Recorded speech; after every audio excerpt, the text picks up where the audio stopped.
Okay जी, so weak 10 और week 10 में हम ये आपके सामने वीक 10 का आउटलाइन आपको नज़र आ रही है।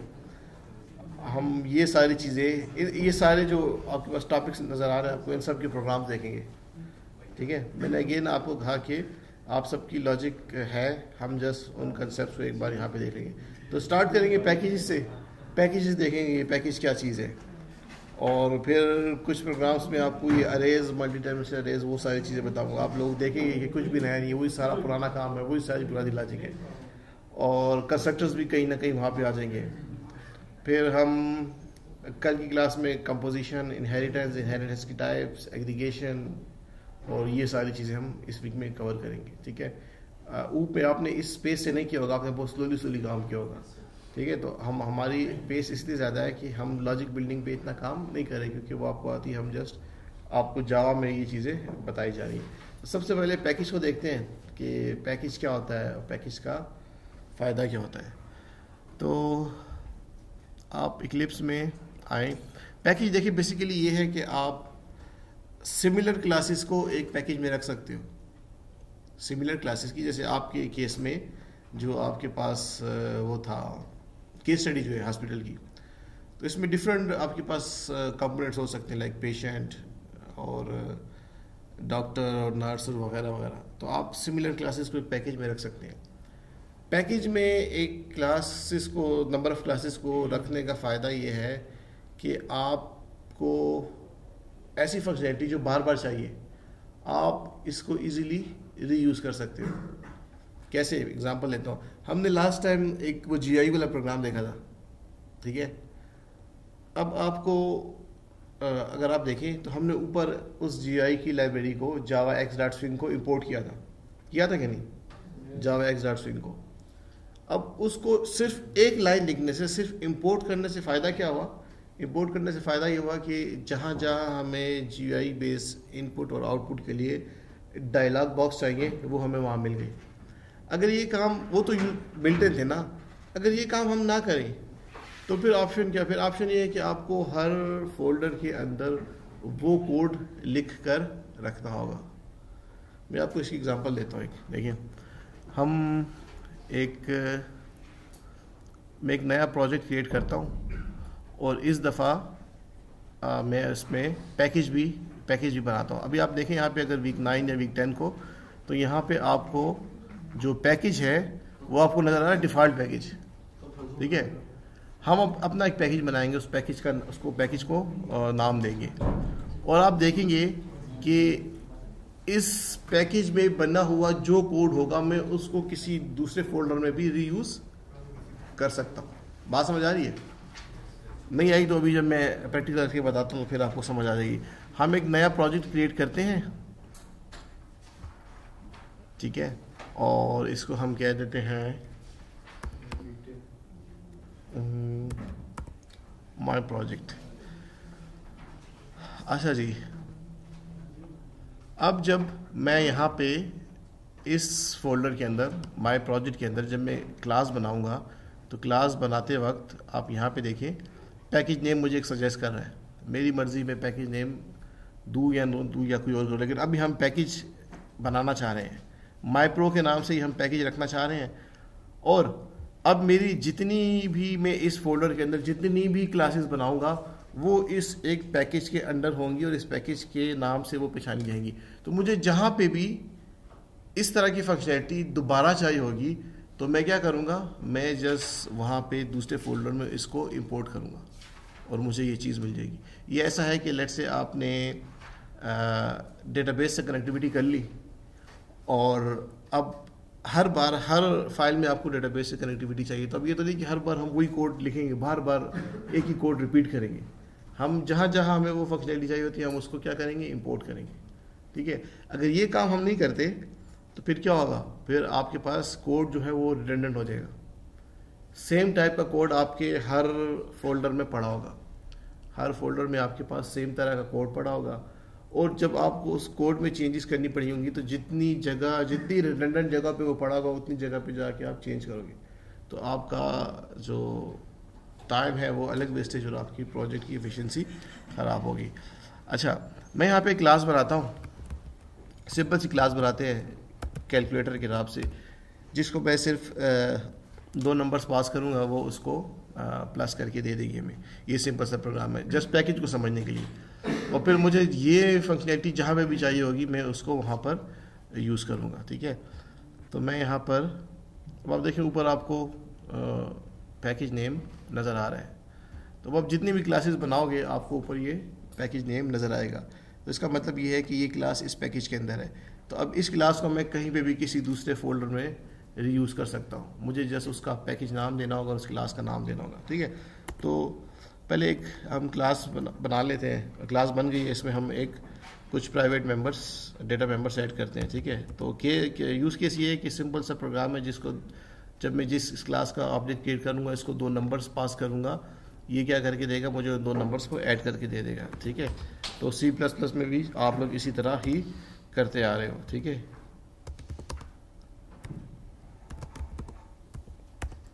तीन डेटा मेंबर्स बना दिए, ठीक है, सॉरी इंट 3 डेटा मेंबर्स बना लिए। और इसी तरह अभी हम इसके वो करेंगे मेंबर्स फंक्शंस बनाएंगे, ठीक है। तो पहला फंक्शन हम बनाते हैं पब्लिक वॉइड, और फंक्शन को हम सेट और गेट वैल्यूज वाले फंक्शंस बनाते हैं। इसको भी मैं सेट वैल्यू के नाम से फंक्शन बना रहा हूँ, ठीक है। अच्छा, ये फंक्शन जो है करेगा क्या, ये फंक्शन मेरे इस फंक्शन में मैं एक तो ये जो दूसरी फाइल होगी, जो मेन फाइल होगी, वहाँ से कुछ वैल्यूज़ पास करूँगा। वो वैल्यूज़ जो है वो इस फंक्शन को मिलेंगी, और इस फंक्शन को मिलने के बाद मैं उसको इसमें ए और बी में ऐड करूँगा, ए बी में उसको मैं असाइन करूँगा, और उसके बाद मैं इन वैल्यूज़ को सम करूँगा, ठीक है। तो मैं यहाँ पे एक 2 आर्ग्यूमेंट बना देता हूँ, ठीक है, इंट num1 के नाम से और इंट num2, ठीक है। ये मेरे टेम्पररी वेरिएबल्स हैं जो डेटा को होल्ड करेंगे जब मैं इस फंक्शन को पास करूँगा, ठीक है। ये जो मेरे आर्ग्यूमेंट्स हैं। अच्छा जी, a is equal to num1, b is equal to num2। यही काम आप इसी तरह करते आ रहे हो ना। अगर दोनों जगह सेम नेम हो, इधर भी मैं ए बी नाम दूं तो फिर क्या करूँगा, फिर हम दिस यूज़ करते हैं, ठीक है। वही उसी तरह, कोई इसमें चेंज नहीं है, ठीक है। अच्छा, सम भी यहीं पे कर लेते हैं। Sum is equal to a plus B.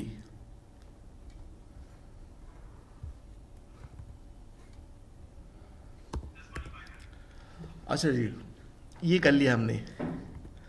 उसके बाद एक और फंक्शन बनाते हैं, गेट का फंक्शन, ठीक है, जो मुझे ये रिटर्न करके दे देगा, ठीक है। तो मैं इसी को कॉपी पेस्ट करता हूँ यहीं पे।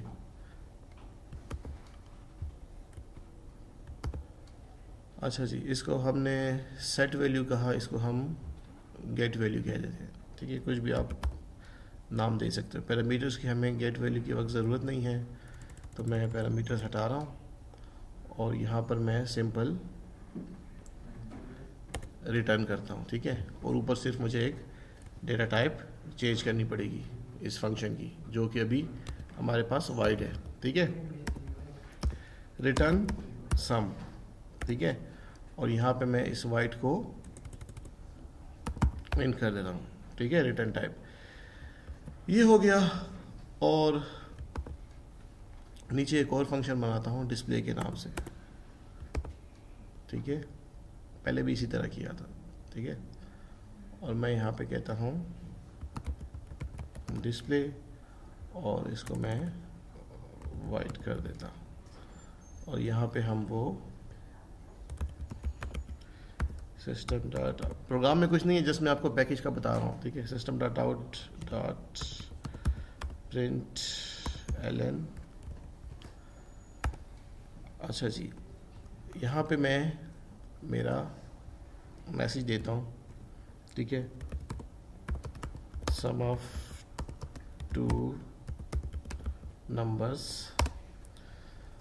और यहाँ पे मैं प्लस करके, अब यहाँ पे मैं यहीं से मैं इस फंक्शन को कॉल करता हूँ, गेट वैल्यू के फंक्शन को, ठीक है। तो मैं यहाँ पे गेट अंडरस्कोर वैल्यू, ठीक है। यहाँ तक क्लियर है? ये आपके पास एक क्लास है, सिंपल सी क्लास है। इसको जब मैं डेटा मेंबर्स और इसको जब मैं कोई दो वैल्यूज पास करूँगा, ये मुझे प्लस करके दे देगा, ठीक है। वो कर लेते हैं हम। क्या करेंगे इसके बाद? ऑब्जेक्ट्स कहाँ बनाएंगे? मेन क्लास में। यही प्रैक्टिस आपने करनी है। अच्छा, आपने हमेशा ये दो क्लासेस ही बनानी है, ठीक है। जितने भी काम हम करेंगे हम इसी तरह करेंगे, हमारे पास दो क्लासेस होंगी, ठीक है। मैं यहाँ पे जाता हूँ और एक दूसरी क्लास बनाता हूँ और उस क्लास का नाम मेरे पास होगा, इसका नाम अगर कैलकुलेटर है तो उसका कैलकुलेटर टेस्ट कर देता हूँ। मैं नॉर्मली इसी तरह बनाता हूँ, ठीक है।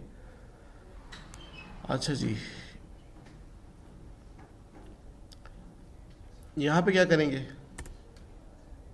उसका ऑब्जेक्ट बनेंगे, बोले ना, उस कैलकुलेटर क्लास का ऑब्जेक्ट बनाएंगे, ठीक है। C1 के नाम से इज इक्वल टू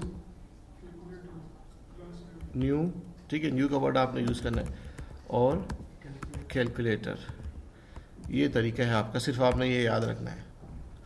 उसके बाद में, चूंकि मैंने कंस्ट्रक्टर नहीं बनाया, कंस्ट्रक्टर बनाया होता तो यहाँ कैलकुलेटर जहाँ पे लिखा है ना, यहीं पे मैं वो दो वैल्यूज पास कर देता, ठीक है। कंस्ट्रक्टर भी आपको बता दूंगा। C1 डॉट फंक्शन का नाम क्या था?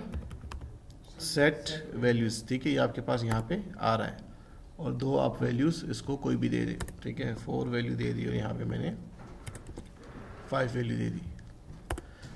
ये दो वैल्यूज मैंने उसको पास की और उसके बाद मैं दोबारा से C1 डॉट और अब मैं डिस्प्ले का फंक्शन यूज़ करता हूँ, ठीक है।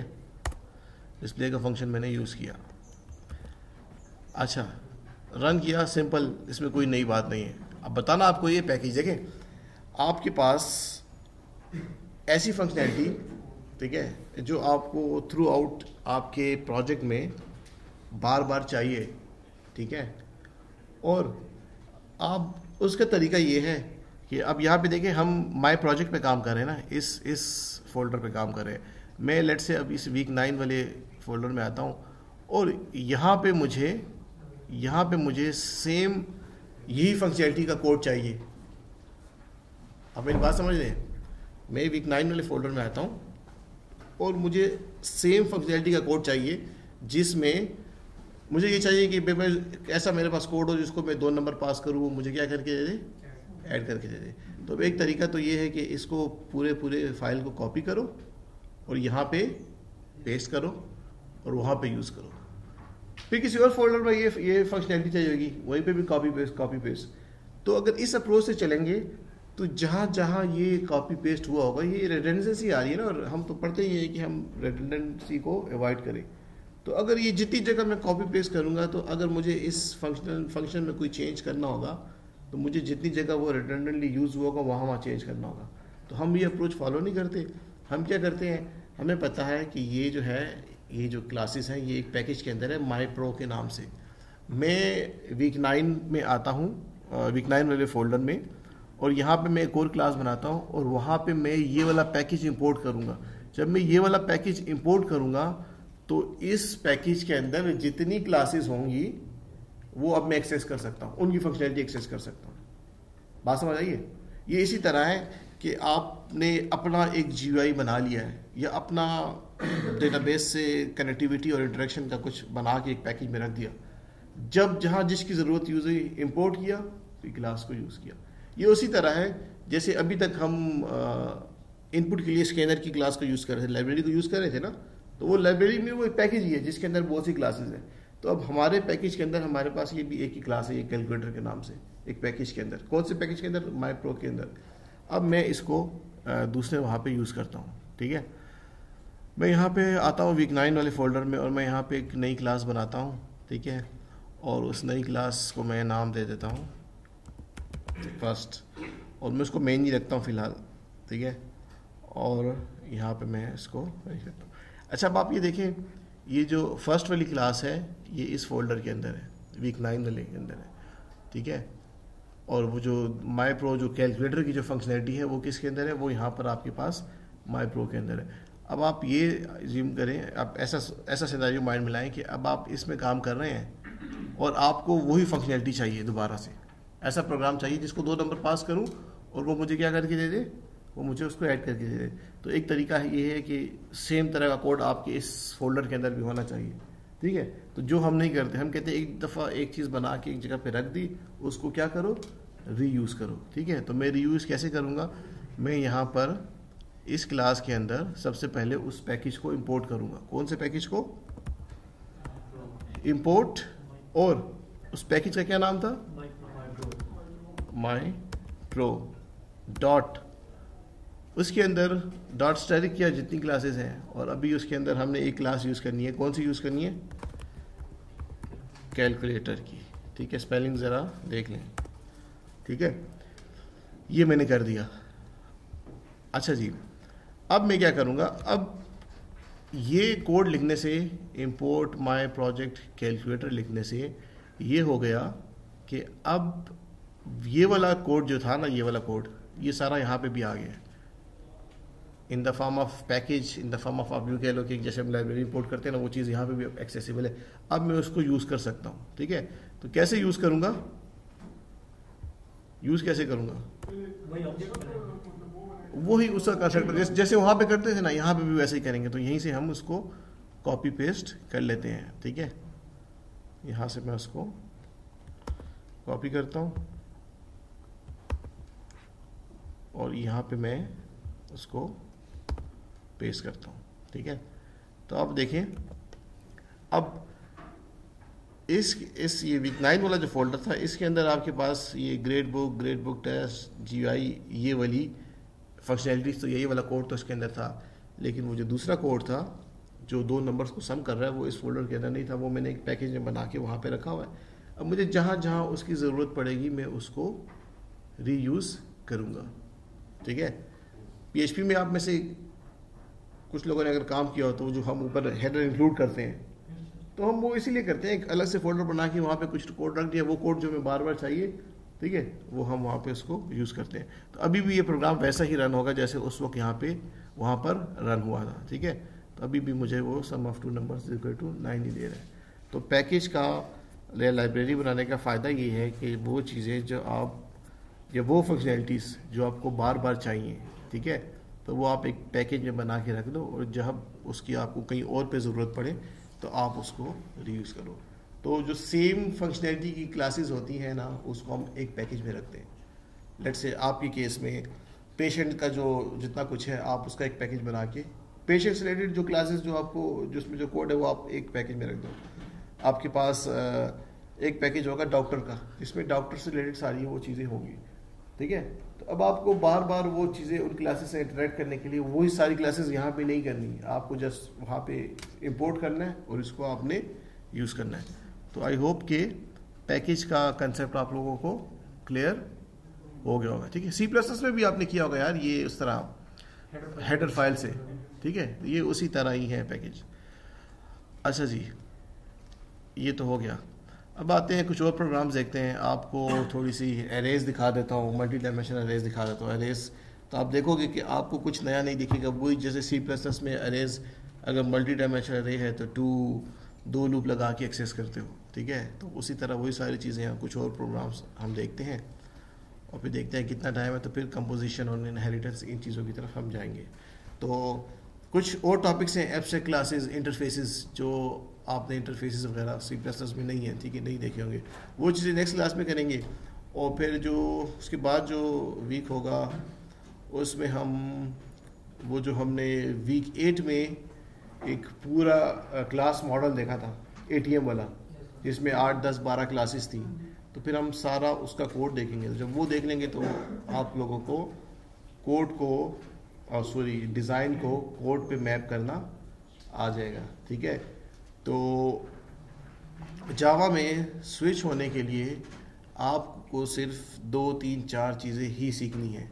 बाकी जितनी भी लॉजिक है, अभी तक मैंने लॉजिक से हट के कोई बात नहीं की, ठीक है। वही ये जो लॉजिक यहाँ पे बता रहा हूँ वहाँ पे भी ऐसी थी, जस्ट थोड़ा सा उसमें मेथड का थोड़ा सा डिफरेंस है, थोड़ा सा, ज़्यादा भी नहीं।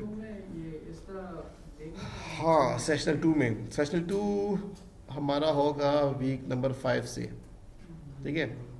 तो 5 है, अभी वीक 10 है ना, 5, 6, 7, 8, 9, 10, नेक्स्ट 11 वीक एग्ज़ाम कब है? वीक 12 में है ना। अच्छा, तो वीक 11, चलिए इसको फिर बाद में डिस्कस करते, देखते हैं क्या करते हैं, कितने वीक्स में ऐड करता हूँ। अभी कोड ना हुआ, लेकिन फाइनल में आपका कोड होगा, ठीक है। अभी वीक 2 पे देख ले, सेशन 2 में देख लेंगे क्या होता है, लेकिन फाइनल में आपका कोड भी होगा। आपको मैं प्रॉब्लम दूंगा, आपने उसका पहले डिज़ाइन करना होगा और पैटर्न्स होंगे और फिर उसका आपने कोड देना होगा, ठीक है। फिर फाइनल में होगा, अभी देख लेंगे हम। अच्छा हाँ, वो मैं आपको मैं आपको वहाँ पे पेपर में नोट भी लिख दूंगा कि आपने सिर्फ वो फंक्शंस तक जाना है, ज़्यादा डिटेल तक नहीं जाना, ठीक है। मतलब आपको मैं कहता हूँ कि भाई इस तरह से डिज़ाइन करें, तो आपके पास क्लासेस होंगी, उसमें एट्रीब्यूट्स फंक्शंस होंगे, उस कोड भी लिखोगे तो उसमें एट्रीब्यूट फंक्शंस तक लिख दोगे, बस वो मेरे लिए काफ़ी होगा। फंक्शंस के अंदर वाला कोड जो है उसको लिखने की ज़रूरत नहीं है, ठीक है। फंक्शन के हाँ, इस तरह करें, बिल्कुल इस तरह करें। उसके अंदर बस आप बता दें फंक्शन, क्योंकि फंक्शन के अंदर वाला कोड उसमें फिर बहुत टाइम लग जाएगा, ठीक है। उसके अंदर कहीं पे आपको लूप लगाने पड़े, कहीं पे अरे, तो वो ये प्रोग्रामिंग की वो नहीं है। मुझे सिर्फ आपका डिज़ाइन से रिलेटेड अंडरस्टैंडिंग देखनी है और वो चीज़ें देखनी है, ठीक है। अच्छा, नेक्स्ट प्रोग्राम हम देखते हैं एरेस का, वीक नंबर 10।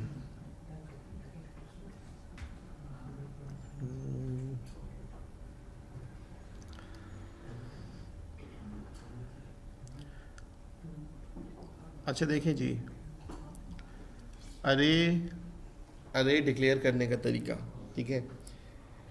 आप जब लेट्स से यहाँ पे जावा के अंदर अरे डिक्लेयर करोगे, एक तरीका तो ये है कि आप जहाँ पे इनिट ये इंटीजर अरे लिख के साथ ही वैल्यूज़ दे देते हो, ठीक है। तो अगर साथ वैल्यूज़ नहीं दे रहे तो आप यहाँ पे लिखोगे इंट, ये ब्रैकेट्स, ये जो अरे लिखा है ना, ये अरे का नाम है, इस अरे को मैं इस नाम से एक्सेस करूँगा। उसके बाद इक्वल टू न्यू इंट, और यहाँ ब्रैकेट में आपने उसका साइज़ देना है 5, तो 0 से इंडेक्स स्टार्ट होगी 4 तक, ठीक है। तो ये आपके पास मेमोरी में आप यूँ समझो कि 5 ब्लॉक्स आपके पास रिजर्व हो गए एरे के लिए, इंटीजर डेटा के लिए। और फिर आपको पता है कि जब हम एरे में वैल्यूज़ एंटर करते हैं तो लूप लगाते हैं, ऐसा ही है ना हर लैंग्वेज में, जिस लैंग्वेज में भी आप कहें आपको एरेज के अंदर वैल्यूज़ एंटर करनी है, ठीक है, तो हम उसके लिए लूप लगाते हैं। तो हम यहाँ पे यूज़र से कह रहे हैं यूज़र कुछ हमें वैल्यूज़ दे, जो वो वैल्यूज़ इंटर करेगा वो वैल्यू 1 बाय 1 लेंगे और उसको हम एरे में एंटर करेंगे। तो अब आप इस प्रोग्राम को देखो, मुझे इसमें आपको कुछ भी समझाने की ज़रूरत नहीं है। आप BS के फर्स्ट सेमेस्टर में जो पहली प्रोग्रामिंग पढ़ी सी या पाइथन, तब से यही करते आ रहे हो, इसी तरह ही है, ठीक है। तो आपने क्या किया, सिंपली एक लूप लगाया, ठीक है। लूप के अंदर आपके पास एक इंटीजर है, काउंटर वेरिएबल इसे हम कहते हैं, ठीक है, नाम कोई भी यूज़ कर लें, ठीक है। काउंटर को इनिशियलाइज किया 0 से, और काउंटर को हमने कंडीशन लगाई कि काउंटर कब तक चलेगा, जब तक कि अरे की जो लेंथ है उससे इसकी वैल्यू स्मॉलर है। तो अरे की लेंथ 5 है, तो 5 से स्मॉलर 4, तो ये 0, 1, 2, 3, 4 तक, हाँ जी, अरे डॉट लेंथ। अच्छा, और काउंटर को हमने बढ़ाया, और अब हम क्या कर रहे हैं, ये जो काउंटर की वैल्यू 0 से इनिशियलाइज होगी, हर बार एक इंक्रीमेंट होगा, 0, 1, 2, 3, 4, 5 तक पे जब जाएगी तो कंडीशन यहाँ पे आपके पास फॉल्स हो जाएगी और ये लूप आपका स्टॉप हो जाएगा। तो इस तरह से हम क्या कर रहे हैं, हम अरे की जो आपकी इंडेक्स है पहले 0 होगा, 0 पे हम क्या करें, इनपुट डॉट नेक्स्ट इंट को कॉल करें। इनपुट डॉट नेक्स्ट इंट ये है कि यूज़र जो है वो कोई वैल्यू देगा, वो आपके इंडेक्स 0 पे स्टोर होगी, फिर नेक्स्ट टाइम इंडेक्स 1 पे, 2 पे, 3 पे, 4 पे, ठीक है। और फिर इसी तरह यहाँ पे नीचे इसको मैं प्रिंट कर रहा हूँ, ठीक है। तो इसको हम रन करके देख लेते हैं, और ये आपको कह रहा है कि एंटर एनी वैल्यूज़ इन एरे, ठीक है। मैं वो वैल्यूज़ इंटर कर रहा हूँ, ठीक है, और ये आपको बता रहा है कि जो आपके पास एरे में वैल्यूज़ हैं वो आपके पास 0, 1, 2, 3, 4 इंडेक्स बता रहा है, और साथ में 10, 10 जो वैल्यूज़ आपने इंटर की है, सिंपल, ठीक है। तो आपको किसी ने ये वो नहीं देना रीज़न कि भाई जावा हमने जावा में प्रैक्टिस नहीं की है, ये कुछ भी मुश्किल नहीं है। लास्ट टाइम में कुछ स्टूडेंट्स कह रहे थे कि सर हमें C++ में दिखेंगे, तो मैंने उन्हें क्या दिया था कि कर ले C++ में कर दे, वो इशू नहीं है। लेकिन इसमें है क्या, इसमें चंद 3-4 चीज़ें याद करने के अलावा क्या, एक ये बताया इनपुट का तरीका दूसरी तरह है, आउटपुट फंक्शन इसमें सिस्टम डॉट आउटपुट रन ये है, दूसरा ये बताया कि 2 फाइल्स मस्ट होनी चाहिए, एक में मेन का कोड रखें, मेन फंक्शन, और दूसरे में आप अपनी क्लासेस रखें, और ये चीज़ें, बाकी तो सारी चीज़ें वही हैं, कुछ भी इसमें नया नहीं है। हाँ, अब इसी तरह अगर मैं आपको लेट से Node.js करा रहा होता तो फिर मैं कहता हाँ भाई Node.js में लॉजिक तो वही, लेकिन काफ़ी बहुत सी और चीज़ें हैं, ठीक है, तो वो अब वो चीज़ है। लेकिन C++ जावा में मेरे ख्याल से स्विच होने में आपको एक दिन से ज़्यादा लगना भी नहीं चाहिए, एक दिन में आपको डिफरेंसेस बता दिए जाए उसके लिए, ठीक है। अच्छा, एक और प्रोग्राम देख लेते हैं मल्टी डायमेंशनल अरे का। और अच्छा जी, आप यहाँ पे मैंने ऊपर ये कमेंट में ये लिखा है कि आप अरे 2 तरीक़ों से, एक तो यहाँ पे जब हम न्यू का वर्ड लगाते हैं तो उस वक्त फिर हम उसका साइज़ बताते हैं, ठीक है। जैसे अब यहाँ पे 2 सबस्क्रिप्ट्स हैं तो 3 रोज़ 4 कॉलम्स, और आप दूसरा तरीका ये भी है कि आप उसी वक्त वैल्यूज़ भी दे सकते हैं। अच्छा, ये प्रोग्राम जो है इसमें मैं 2 अरेज बना रहा हूँ, 2 मल्टी डायमेंशनल अरेज, ठीक है। और फिर मैं इन अरेज को एक फंक्शन को पास कर रहा हूँ, और वो फंक्शन मुझे उसमें कुछ लूप लगा हुआ है, और वो फंक्शन मुझे उन अरेज से वैल्यूज़ को प्रिंट करके दे रहा है, ठीक है। यहाँ पे आपको एक और चीज़ भी मैं अभी बता दूंगा। ये आपके पास पहली अरे है, ठीक है, ये आपके पास दूसरी अरे है। पहली अरे में आपके पास कितनी रोज़ कितने कॉलम्स हैं, 2 रोज़ और 3, ठीक है। इस तरह से आपने उसको डिक्लेयर करना है। रन टाइम पे अगर करना चाहते हो तो फिर लूप लगाओगे, वो लूप नीचे लगा हुआ है, अभी आपको उसको बता देता हूँ। ये आपके पास दूसरी अरे है। अच्छा जी, यहाँ पे मैं कह रहा हूँ कि जो एक मैसेज प्रिंट कर रहा हूँ कि वैल्यूज़ इन अरे बाय रो आर, मतलब रो के ऑर्डर में वो वैल्यूज़ जो है वो क्या है, वो वैल्यूज़ ये हैं कि मैंने यहाँ पे एक फ़ंक्शन कॉल किया आउटपुट अरे के नाम से, एक फ़ंक्शन नीचे बना हुआ है, मैंने यहाँ से उसको कॉल किया और उसको मैं एक अरे पास कर रहा हूँ, कौन सी अरे 1 उसको पास कर रहा हूँ। वो जो फंक्शन है वो आपके पास यहाँ पर नीचे यहाँ पर बना हुआ है, ये वाला, ठीक है। ये फंक्शन क्या कर रहा है, ये फंक्शन को जब मैं अरे पास करता हूँ और वहाँ पे मैंने 2 लूप्स लगाए हुए हैं, ठीक है। आपको पता है कि जब मल्टी डायमेंशनल अरे को हम एक्सेस करते हैं, ठीक है, तो हम 2 लूप्स को यूज़ करते हैं, ठीक है, नेस्टेड लूप जिसे हम कहते हैं। आउटर लूप की एक वैल्यू के लिए इनर लूप पूरा चलता है, यह बात आपको पता है, ठीक है। ये जो आउटर लूप है जिसको मैंने रो से आपको बता रहा हूँ, रो इज इक्वल टू 0, इसकी एक वैल्यू के लिए इनर लूप पूरा चलेगा, वो जाएगा 0 1 2 to so on, ये चीज़ भी आपको पता है। अच्छा, यहाँ पे आप देखें, ये जो फंक्शन था आउटपुट एरे, ठीक है, ये फंक्शन है ना, इसको एक मल्टी डायमेंशनल अरे पास हो रही है, ये भी आपको यहाँ पे नज़र आ रहा है, ठीक है। अच्छा, इसको मैंने लिखा है स्टैटिक, इस फंक्शन को मैंने स्टैटिक डिक्लेयर किया है, ये क्यों?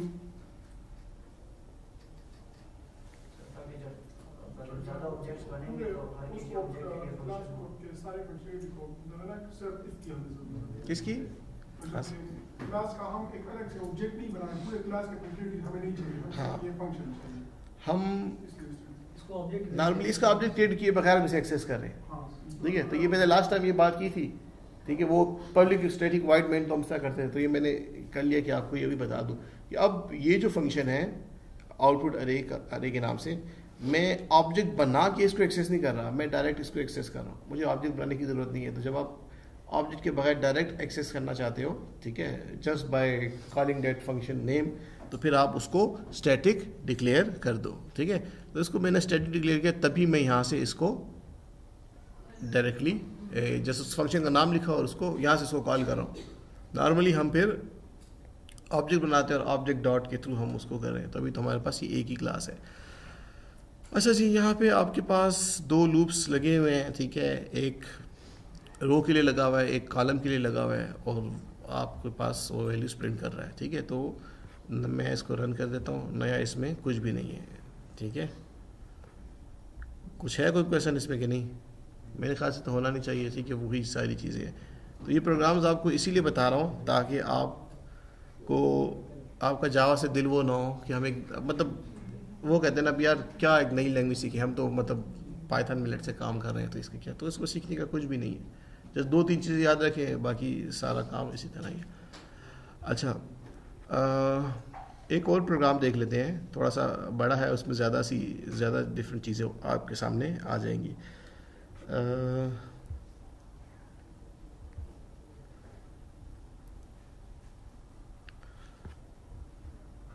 अच्छा जी, देखिए पहले इस प्रोग्राम को मैं आपको रन करके बता देता हूँ कि आउटपुट कैसा है, क्या है, फिर मैं आपको बता देता हूँ कि इसमें बेसिकली हो क्या रहा है। ठीक है,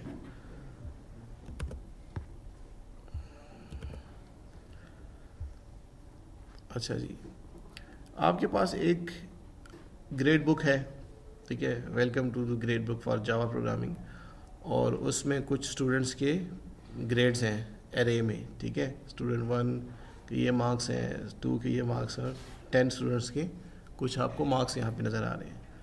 क्लास एवरेज आपको नज़र आ रही है और लोवेस्ट ग्रेड नज़र आ रहा है, हाईएस्ट ग्रेड आपको नज़र आ रहा है। ये इसमें हुआ है। ठीक है, तो आपको यहाँ पे अगर देखें, ये हमारी मेन क्लास है।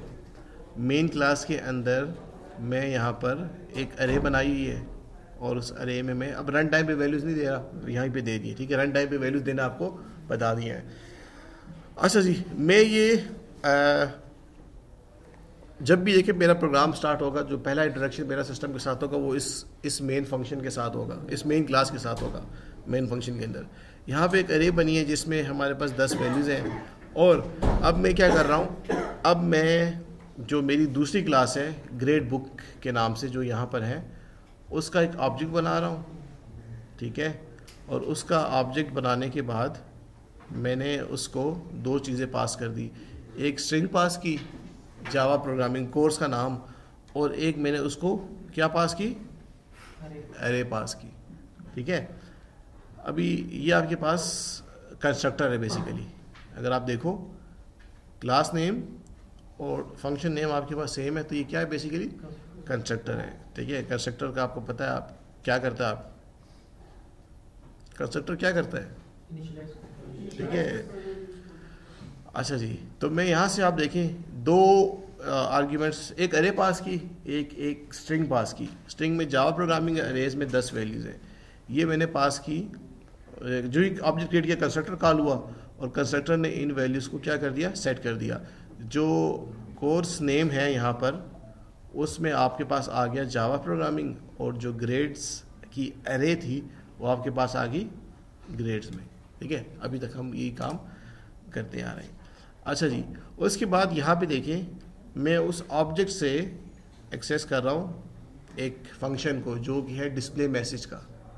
ठीक है, अच्छा, डिस्प्ले मैसेज को एक्सेस करने के बाद फिर मैं एक और फंक्शन को कॉल कर रहा हूँ, 4 फंक्शन को एक्सेस कर रहा हूँ कि प्रोसेस ग्रेड्स। तो अब हमने ये 2 फंक्शंस देखने हैं कि प्रोसेस ग्रेड्स में वो कैसे प्रोसेस कर रहा है। मतलब जब मैंने ये फंक्शन कॉल किया डिस्प्ले मैसेज, तो आपके पास जो आउटपुट है वो कुछ इस तरह से आएगा। जैसे आपको ये अरे नज़र आ रही है ना, स्टूडेंट 1 87, स्टूडेंट 2 68, ये इस तरह से डिस्प्ले कर रहा है। और उसके बाद जब मैंने कहा प्रोसेस ग्रेड्स, तो प्रोसेस ग्रेड में वो आपको class average, lowest grade and highest grade बता रहा है। ठीक है, तो अब आते हैं, हम वहाँ पर जाते हैं और उसको देखते हैं। अच्छा देखें, एक फंक्शन बनाया हुआ है यहाँ पे गेट कोर्स नेम का। जब इसको कॉल किया जाएगा आपको एक कोर्स नेम रिटर्न करके देगा। उसके बाद एक फंक्शन बनाया हुआ है डिस्प्ले मैसेज के नाम से। डिस्प्ले मैसेज का जो फंक्शन है वो आपको क्या कर रहा है, वो आपको एक मैसेज डिस्प्ले कर रहा है कि welcome to the grade book for, और जो भी आपके पास उसका नाम है, क्या कहते हैं, उस कोर्स का नाम है, वो यहाँ पे गेट कर रहा है। चूँकि सेट हो गया है, यहाँ पे गेट कर रहा है और आपको वो कर रहा है। तो ये डिस्प्ले मैसेज आपके लिए ये काम कर रहा है। अच्छा, उसके बाद जब हम कहते हैं कि प्रोसेस ग्रेड्स, जब ये दूसरा फंक्शन जो मैं यहाँ से कॉल कर रहा था प्रोसेस ग्रेड्स, अब सारा काम ये फंक्शन कर रहा है। तो इस प्रोसेस ग्रेड्स के अंदर में भी कुछ और फंक्शंस को मैंने यूज़ किया और फंक्शन के अंदर से किसी दूसरे फंक्शन को कॉल किया। तो ऐसा ही है, अगर आप यहाँ पर देखें, जब ये फंक्शन कॉल होगा प्रोसेस ग्रेड्स का, तो ये कंट्रोल यहाँ पर आएगा और इस फंक्शन के अंदर एक और फंक्शन को कॉल किया गया। कौन सा? Output grades. आउटपुट ग्रेड्स के फंक्शन को कॉल किया और उस फंक्शन को हम देख लेते हैं वो फंक्शन क्या कर रहा है। तो वो फंक्शन आपके पास नीचे यहाँ पर लिखा हुआ है, यहाँ से यहाँ तक क्या कर रहा है वो फंक्शन। वो फंक्शन आपके लिए कर रहा है कि आपके पास वो जो वैल्यूज़ हैं एरे के अंदर उसको इस तरह से डिस्प्ले कर रहा है कि पहली इंडेक्स को नाम दे रहा है स्टूडेंट 1 और फिर उसके आगे उसकी वैल्यू, फिर स्टूडेंट 2, स्टूडेंट 3, स्टूडेंट 4, स्टूडेंट 5, जैसे आपको यहाँ पे नीचे नज़र आ रहा है। ठीक है, किया क्या, उसी तरह हमने लूप लगाया और वो ही सारी वैल्यूज़ इंडेक्स की वैल्यू प्रिंट की और उस एरे के अंदर जो वैल्यूज़ हैं उसको हमने प्रिंट किया। ठीक है, यहाँ तक भी आपको ये चीज़ अभी दिखा दी है। अच्छा, जहाँ से फंक्शन कॉल होता है अपना काम पूरा करके वापस वहीं पे उसका कंट्रोल जाता है, वापस वहीं पे रिटर्न। तो ये वापस ये फंक्शन जब आपके पास एग्जीक्यूट हो गया तो आपके पास ये नीचे जो आपको आउटपुट नज़र आ रहा है यहाँ तक ये आपको नज़र आ गया। उसके बाद क्या होगा, उसके बाद ये जो लाइन ऑफ कोड है आपके पास लिखे हुए हैं system dot out print ln this ये आपको नज़र आएगा। तब आप यहाँ पे देखें, यहाँ पे क्या प्रिंट कर रहे हैं, class average is gate average. यहाँ से एक और फंक्शन कॉल कर रहा हूँ, वो नीचे कहीं डिफाइन होगा, वो आपको क्या रिटर्न कर देगा, एवरेज रिटर्न कर देगा। इसी तरह हम कह रहे हैं लोएस्ट ग्रेड इज़ गेट मिन। तो ये आप अरे में से क्या कर रहे हैं, आप उसमें से लोएस्ट ग्रेड को देख रहे हैं, तो क्या कंपैरिजन कर रहे हैं। ठीक है, पहली वाली वैल्यू लें, उसको बाकी सब के साथ कंपैरिजन करें। नीचे इसका कोड लिखा है, आपको बताता हूँ। अच्छा जी, फिर इसी तरह मैक्स ग्रेड। तो अब यहाँ पे देखते हैं सबसे पहले कौन सा कॉल होगा फंक्शन, गेट एवरेज का। गेट एवरेज का कोड यहाँ पे नीचे देखते हैं, वो लिखा हुआ है आपके पास। ठीक है, वो आपके पास है यहाँ पर गेट एवरेज का कोड। ठीक है, और उस कोड में आपके पास क्या है, उस कोड में हमने एक वेरिएबल जो है टोटल के नाम से इनिशियलाइज किया है और यहाँ पे अब हम एक फॉर ईच लूप लगा रहे हैं।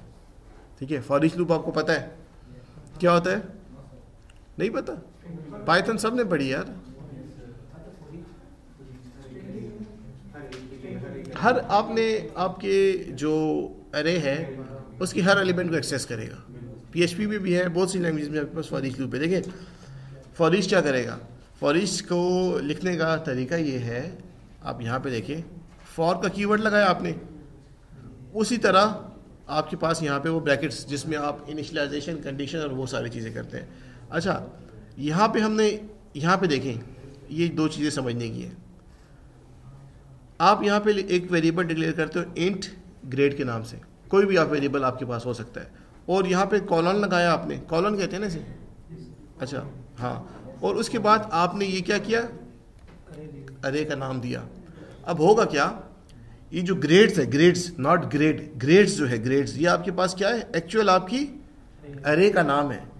इस अरे की हर वैल्यू को उठाएगा और ग्रेड के अंदर लेके जाएगा। हर वैल्यू को ग्रेड्स में से उठाएगा, ग्रेड्स की अरे की हर वैल्यू को उठाएगा और उस वैल्यू को कहां पे लेके जाएगा, ग्रेड के अंदर, यहां पर। सही है। और उसके बाद हम क्या कर रहे हैं, total plus, total is equal to total plus grade, और हर वैल्यू को हम उसमें प्लस कर रहे हैं। और उसके बाद नीचे हम क्या कर रहे हैं, रिटर्न कर रहे हैं क्या, टोटल पे ग्रेड लेंथ्स को डिवाइड कर दो, आपके पास आपकी एवरेज। तो फॉर ईच लूप को समझे हो, जब आपने उसे अरे पास की तो वो उसकी हर वैल्यू को एक्सेस करेगा एक दफा। ये फॉर ईच लूप का काम है। आपने उसको अरे पास की, हर उसकी वैल्यू को एक बार एक्सेस करेगा। ये हम जरूर नहीं कि फॉर ईच के बगैर ये, फॉर ईच अगर ना यूज करते फिर हम क्या करते, फिर हम वो दूसरी वाला फॉर लूप लगाते, फॉर ईच लूप ना लगाते, और वहाँ पे हम कंडीशन लगाते कि 0 से स्टार्ट करो और अरे की जो लेंथ है स्मॉलर देन अरे की लेंथ, तब भी ये काम होता। बस ये है फॉर ईच में, वहाँ पे आप कंडीशन लगा सकते हैं कि कहाँ तक एक्सेस करो, 5 वैल्यूज तक एक्सेस करो, 10 वैल्यूज तक एक्सेस करो, 20 तक एक्सेस करो, जहाँ तक मैं कंडीशन लगाऊंगा। यहाँ पे कंडीशन का नहीं है, यहाँ पे क्या है, यहाँ पे ये कि आप उसकी हर एलिमेंट को एक्सेस करो। ठीक है, आपके पास एक अरे में 1000 वैल्यूज हैं, एक अरे में 1000 वैल्यूज हैं, सभी को एक्सेस करना चाहते हैं फॉर ईच यूज करो, और सभी को नहीं करना चाहते, पहली 10 एक्सेस करना चाहते हो, क्या करोगे, कंडीशन लगाओगे, फॉर लूप लगाओगे। सर जैसे ये डिफरेंस है। अच्छा, वापस ऊपर जा रहे हैं, यहाँ पर आपके पास मिन का फंक्शन अब कॉल होगा। ठीक है, मिन का फंक्शन क्या कर रहा है, उसको नीचे उसका कोड देख लेते हैं।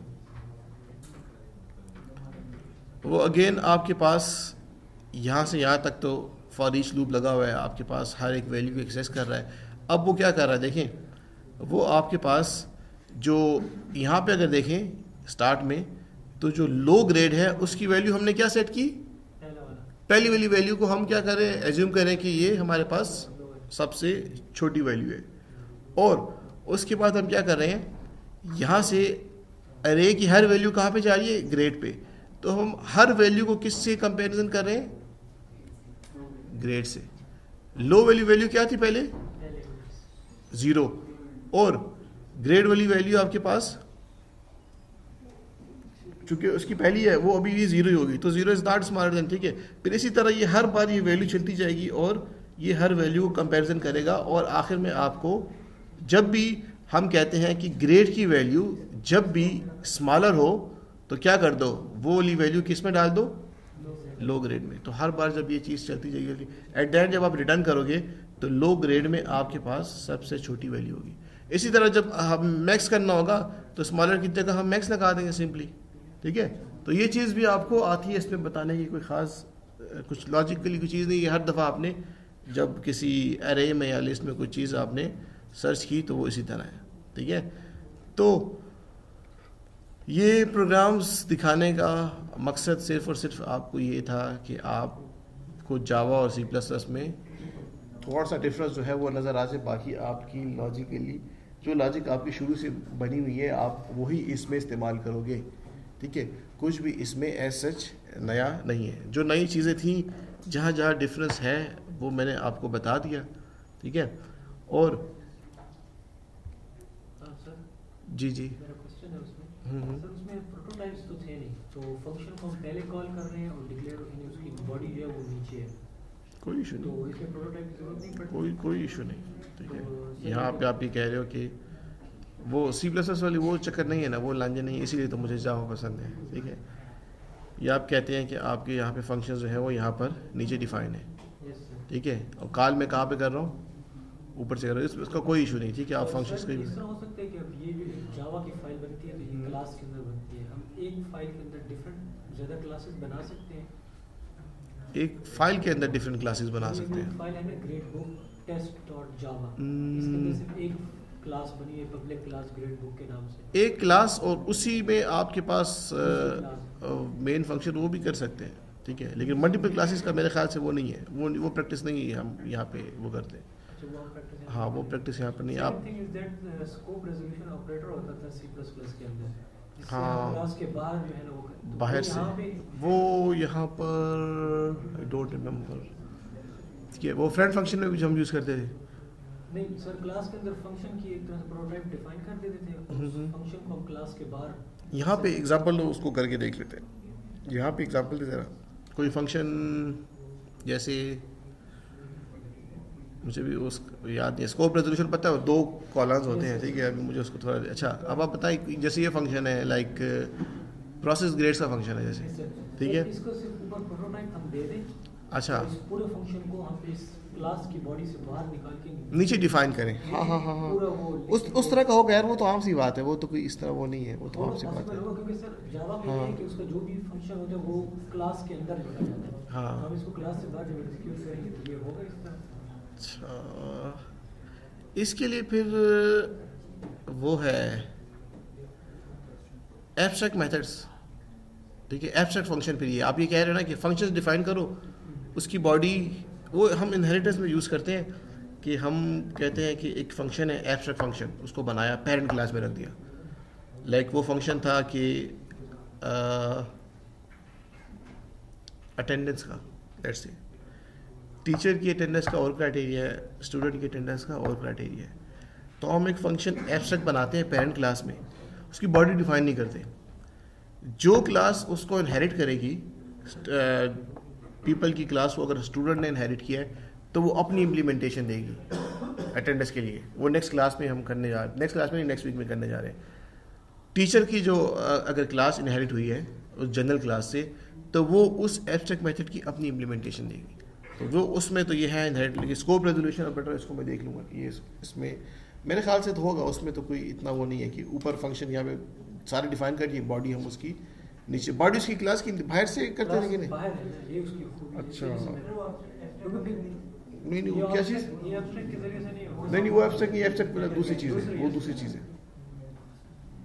अच्छा, यहाँ पर अगर आप देखें, आप जो बात कर रहे हैं कि हम उसको क्लास से बाहर, तो यहाँ पे आप देखें तो हम तो यहाँ पे फंक्शन तो यहाँ पे डिफाइन कर रहे हैं। हमारे पास तो ऑलरेडी हमने क्लास को तो दो क्लास, एक क्लास तो है ही नहीं, हमने क्लासेस को अलग कर दिया है। यहाँ से हम क्लास के बाहर से एक्सेस कर रहे हैं ना फंक्शंस को।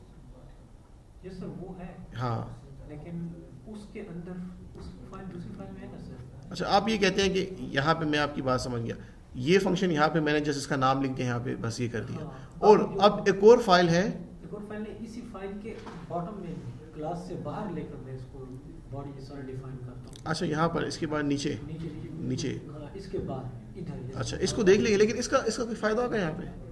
सर उसमें ये फायदा होता है कि क्लास आपकी थोड़ी क्लीन रहती है, उसमें सिर्फ आपकी वो चीज़ होती है। तो फिर यहाँ पे भी मेरे ख्याल से यहाँ पे भी फिर होगा, क्योंकि इस फीचर से कोई और चीज़ें मुझे डिस्टर्ब होती हुई नज़र नहीं आ रही। सिंपल ये चीज़ तो है। होगा ना कि जावा का जो फाइल कोड जो रन होता है वो क्लास के अंदर रह के ही चीज़ें हर चीज़ होती है, तो ये तो क्लास से बाहर चला जाएगा। ये इसको देख लेंगे, लेकिन मेरे ख्याल से मुझे ऐसा लगता है ये ऑप्शन इसमें होगा, क्योंकि इसमें इतना कुछ। आप क्या कह रहे हैं कि दोबारा कहें?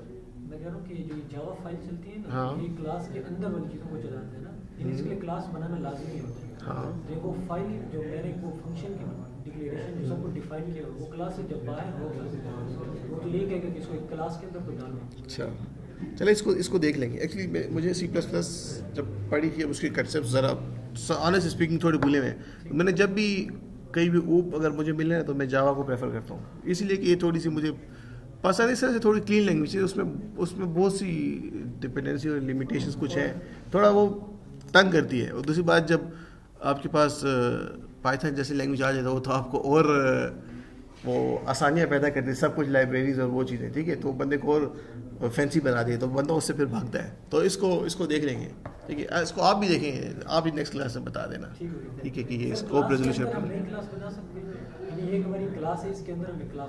क्लास के अंदर क्लास नहीं, अलग अलग क्लासेस बनाओगे। क्लास के अंदर क्लास क्यों बनाते हैं आप? क्लास के अंदर क्लास सब सेंस बनते हैं, क्लास के अंदर क्लास कोई ऐसी क्लास हो नहीं, क्यों क्लास के अंदर क्लास क्यों बनाएंगे? ना क्लास के अंदर क्लास का तो नहीं हुआ है, क्लास के अंदर क्लास आप नहीं बना सकते, उसका कोई फ़ायदा भी नज़र नहीं आ रहा ना मुझे। अलग अलग क्लासेस का मुझे फ़ायदा नज़र आ रहा है, मॉड्यूलरिटी अचीव करे। क्लास के अंदर क्लास बनाने का क्या वो है, क्या चीज़? हाँ कर सकते हैं, लेकिन वो प्रैक्टिस करें ना वो प्रैक्टिस ये अच्छा है ना, अलग अलग क्लासेस सही है ना। एक फाइल में आपके पास एक ही क्लास हो तो बस ठीक है ना। नंबर ऑफ़ फाइल्स हम क्या करें, हम मॉड्यूलरिटी की तरफ जा रहे हैं, हर क्लास दूसरे से अलग हो जाए, एक ही जगह पे सारी खिचड़ी नहीं मचानी। तो आप देखें यहाँ पे आपके पास 1 2 3 4 5 6 7 8 क्लासेस, हर क्लास का अपना अपना काम है, ठीक है। अच्छा जी, और इसको देख लेते हैं। अच्छा यहाँ तक हो गया है, देखिए ये चीज़ें हो गई आज। इनहेरिटेंस को कल देखेंगे हम, ठीक है, और साथ में कंपोजिशन, एग्रीगेशन और वो सारी चीज़ें हमारे पास, ये सारी वो जो डायमंड प्रॉब्लम की मैंने बात की थी वो मैंने यहाँ पे ऐड की है, वो सारी चीज़ें। इनहेरिटेंस, मल्टीपल इनहेरिटेंस क्यों नहीं है। और नेक्स्ट क्लास में हमारे पास कुछ और चीज़ें हैं, एब्स्ट्रैक्ट क्लासेस और वो पॉलीमॉर्फिज्म, इंटरफेसेस और लोडिंग और राइटिंग भी इसमें आ जाती है। ये सारी चीज़ें देख लेंगे, और उसके बाद हम वो फाइनल हमारा जो डिज़ाइन था ना, ये वाला ATM वाला पूरा, इसका सारा कोड पड़ा हुआ है। वो कोड आपको मैं स्टार्ट से एंड तक सारा कोड बताऊंगा, ठीक है, वो सारा कोड। तो उससे फ़ायदा ये होगा कि आपने केस स्टडी देखी, केस स्टडी के बाद आपने उसकी यूज़ केसेस और एक्टिविटीज़ देखी, उसके बाद आपने उसकी क्लास डायग्राम देखी, अब उसके बाद उसका कोड देख लोगे। बात हो जाएगी। मैंने अभी तक आपको यहाँ तक दिखाया ना, इससे क्लास डायग्राम तक, शुरू से लेके यूज़ केस और वो सारी चीज़ें। अब बस हमने इसका कोड देखना है। तो इसका कोड देखने के लिए अभी जितनी चीज़ें हैं उससे पहले कि वो मैं आपको समझाऊँ कि अरेज ऐसी है, कंपोजिशन, ये सारी चीज़ें। तो वो डिज़ाइन जो है उसमें हर चीज़ है, उसमें इनहेरिटेंस भी है, कंपोजिशन भी है, पॉलीमॉर्फिज्म भी आपको नज़र आएगा और सारी चीज़ें, ठीक है। तो आपको मैं जो नेक्स्ट असाइनमेंट्स दूंगा, एक असाइनमेंट, नेक्स्ट असाइनमेंट जो आपकी है ना, असाइनमेंट नंबर 3, उसको तो अभी से आप माइंड में रख लें, ठीक है। ऑफिशियली तो अभी तक अनाउंस नहीं किया, लेकिन जब भी करो आप अभी से माइंड में रख लें कि जो आपने कोड किया है, सॉरी, जो आपने असाइनमेंट 1 2 में एनालिसिस किया है, अब आपने उसको ट्रांसफॉर्म करना है डिज़ाइन में। ठीक है, आपने इसकी जो एक्चुअल इसकी तो अभी वो दूसरी पिक्चर अभी दूसरी स्लाइड में, वह उस तरह का आपके पास डिज़ाइन होगा, प्लस उसमें आपके पास एट्रीब्यूट्स होंगे, प्लस उसमें आपके पास सारे फंक्शंस होंगे। तो आपको अभी प्रोग्रामिंग भी यहाँ तक पहुँच गए हैं, आपको जावा का नो हाउ भी हो गया है, तो आपने एक कंप्लीट डिज़ाइन करना है। दैट डिज़ाइन आप उसे यूँ कह लें कि रेडी टू कोड डिज़ाइन होगा। उस डिज़ाइन को कोई भी देखे ना, कोई प्रोग्रामर, तो उसको इम्प्लीमेंट करने में 20 से 25 मिनट लग जाए। अच्छा ये इतना सोचना, उसको इतना ना पड़ जाए। ठीक है, ये काम करना है।